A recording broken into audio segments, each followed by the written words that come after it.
Hello everyone, my name is Brandon. You can also call me Cola, and today I have got another HTML and CSS tutorial. Today I will be covering the div tag in HTML and show how you guys can reference that using a class or an ID within the CSS.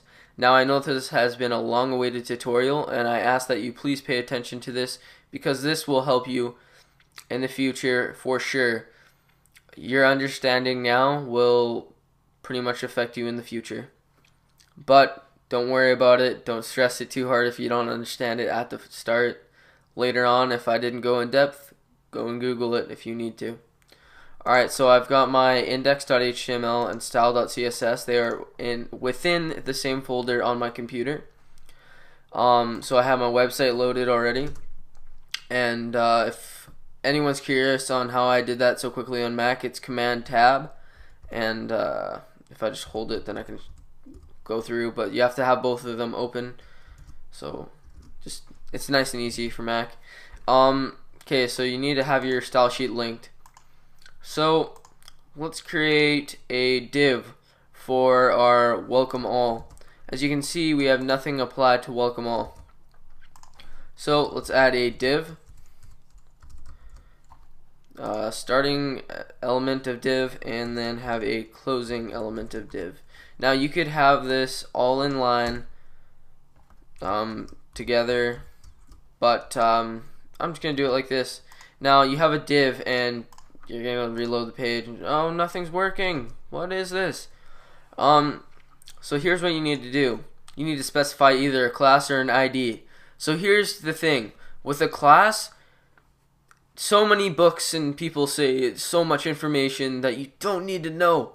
A class, think of it as this. With a class, you're using it multiple times for different objects. With an ID, you're probably only going to use it one time. So a good example for an ID would be if you are creating a navigation or a wrapper. A class, let's say you want yellow font on specific styles. So you have a specific website that you want black and yellow, and you want to have one font black and the other yellow without having to create different paragraphs and list in a class. This will do that for you using a class, but you'd want to use a span tag for that, which we'll cover in a different tutorial. So for a div, let's give it a class of a class equal to within the two semicolons, or not semicolons, but whatever, you know what I'm trying to say. Let's give it a class. So you need to add a period, which states a class. A hashtag represents an ID. So period is a class, hashtag is an ID. So we're going to use a period since we're using a class. We're going to put, actually we don't even need to put a period, I'm sorry, or a hash tag. That's within the style.css or whatever your CSS name is. Should have said that before. I'm just trying to get this out in the open. So for our class, we're going to want to give it a name. Let's give it a class name of, we'll say canvas, and save it. Now we need to go over to our style.css or whatever you called your CSS and put in dot canvas or whatever you called your class space. This is just, you don't need a space, but this is proper use. Have those two brackets. Press enter to send one down. Now in between these two brackets, you're going to want to type in your CSS code. So we'll do margin auto. Now what this is doing is it's pretty much aligning your web browser or everything within that container into the center of your web browser so it looks like it's all centered. So margin auto, text align, center. And you always end it with a semicolon, just so you know. And we'll say font, family, sans serif. If I'm moving along quickly and you don't understand this, I'm sorry, but I will have to explain this in a different video where I go super in depth with some CSS tips and tricks. So we have a margin auto, which is stating, hey, I want my web page to be in the center. The text align center is saying I want my text to be within the center of my canvas, which is what we're creating now, so that it's not floating to the left of the web page like it is here. it'd be here, but it'd be like here really with because of the margin, but after you had text line, it'd be here, we'll say, theoretically speaking. Then the font family, this will switch this font into something different. Now let's add a width. We'll say 600 pixels. Now most web pages use pixels, or they use something called percentage, which we'll cover in a different tutorial.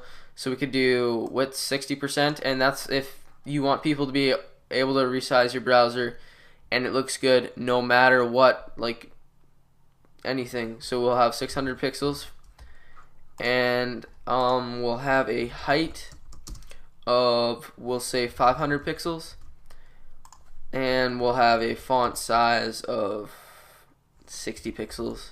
Now you don't need to do it like this, and make sure to save both things. So as you can see in our HTML, we've added a div and a class of canvas with our div class canvas around the welcome all. And yeah, so what a div really is it's for applying a bunch of styles into one thing. Now we could go more in depth and have like .canvas and then h2 to specify a specific thing for the heading too, but there again, another tutorial. So don't feel frightened right now. It's only the beginning. You still have lots of time. So now if we're to refresh the web page, we'll see that our font, our heading 2, got aligned to the center, and the margin is saying, hey, look at this. We're going to keep it in the center the whole time to a certain point. Look at that. Now, you might be like, but look at our paragraph. It's still there. That's because we didn't have it within our closing div or in our div at all. So I'll just copy this and paste it in. Now if I refresh the website, there we go. Look at that. It's easy as that, guys. So the div class, or not the div class, but the div itself is there to help change the web page, and this is where CSS starts to get interesting, and it just combines together to create cool and interesting things. So, you know, if this seems to interest you, definitely go on Google and do some research and see what you can make. So I hope this tutorial helped you guys so much. And my name is Brandon, guys, and I'm out, guys. Peace.